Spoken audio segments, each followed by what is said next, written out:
Leksiyalarımızı davamlaştırmamız, hürmetli vatandaş. Bugün çislağ 2021 yıl. 1. ayının 6. günü. Yukarı leksiyanın devamı.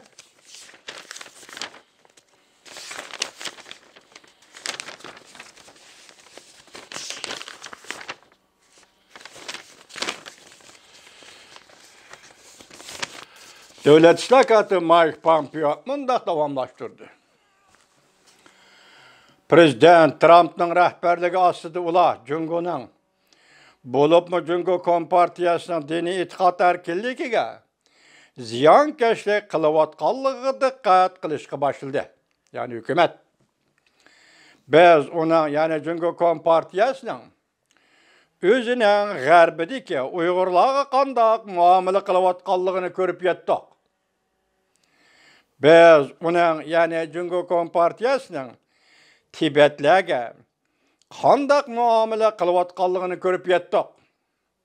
Hazır biz onun yani Cungo Kompartiyasının başka asallık milletlerge cümleden Mongollarga ve Cungo'nun şimalideki xalqlarga yani şundaq muomala qilayotganligini ko'rib turibmiz. Andın Cungo devlet evvelikideki Hristiyan dini moritlerga qandaq muomala qilayotganligini ham ko'rib turibmiz.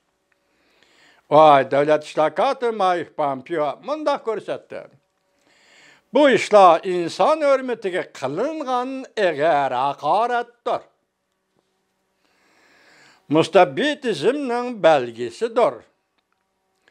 Sekretari Xi Jinping ham buning sirtida emas. U shuni bildiki,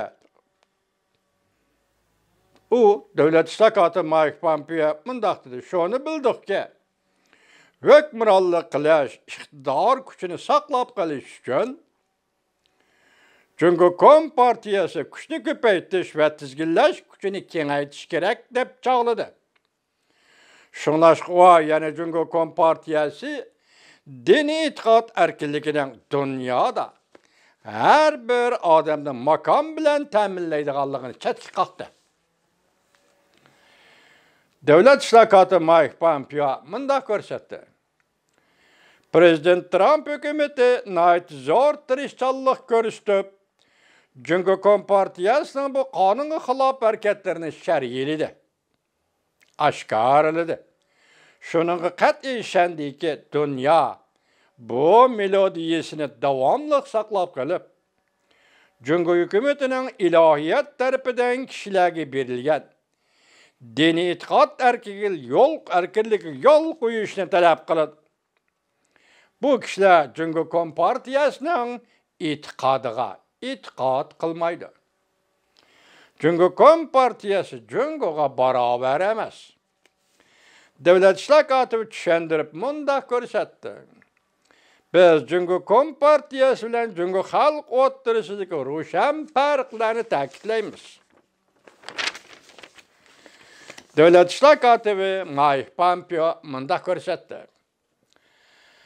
U yerda yashayotgan xalq yaxshi xalqdir. Lekin kishini hasratlantiradigan bir taraf shuki, bu xalq mustabitizmlik hokimiyatning qilgan atganlarini ulg'aytiryotidi. Devlet İşlakatı ve Mike Pompeo mundaq ko'rsatdi. Dunyoning har qaysi joylarida yashayotgan xalqlar, Amerika Qo'shma Shtatlarida yashayotgan jungoliklar, biz ularga hurmat qilamiz.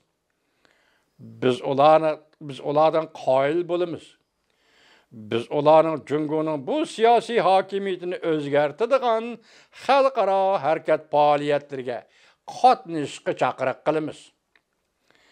Devlet İşlakatı Mike Pompeo mundaq ko'rsatdi. Hozir butun dunyo xalqi nayta aniq ko'rib oldiki, Cungo Kompartiyasi yaxshi ish qiladigan partiya emas. Lekin men shuning ishonamanki, Cungo Kompartiyasining hozir besimga uchrayotganligi biroz. Kechiringlar. Men shuning ishonamanki, Cungo Kompartiyasining hozir besimga uchrayotganligi biroz. Bu her qaysı eller devlet başlıklarının Cumhuriyet Kompartiyasının şundak talep kılıvatkallığı üçünlü emas.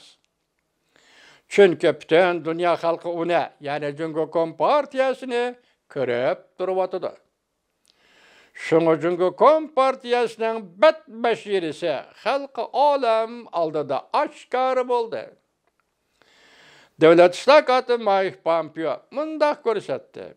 İlahiyet bergen hukukni hiç kim senden tartıp alalmaydı.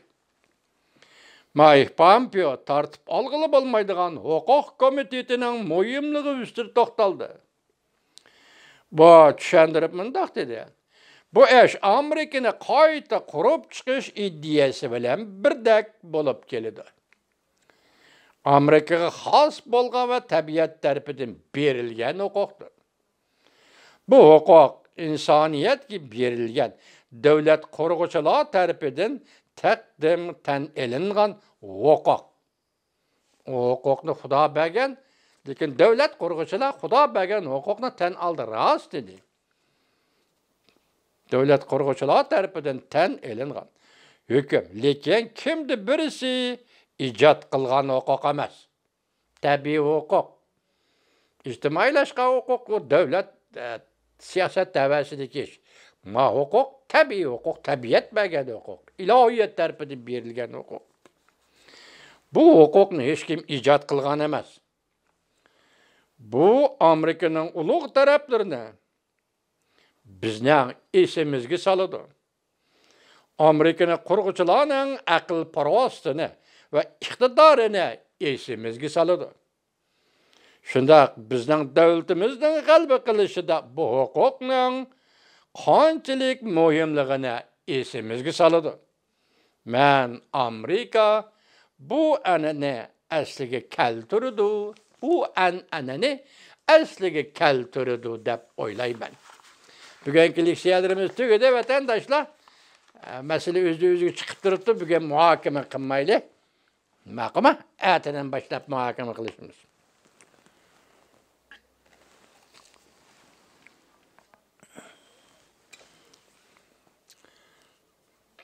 Xudo aman qilsin, hammanglarni vatandoshlar.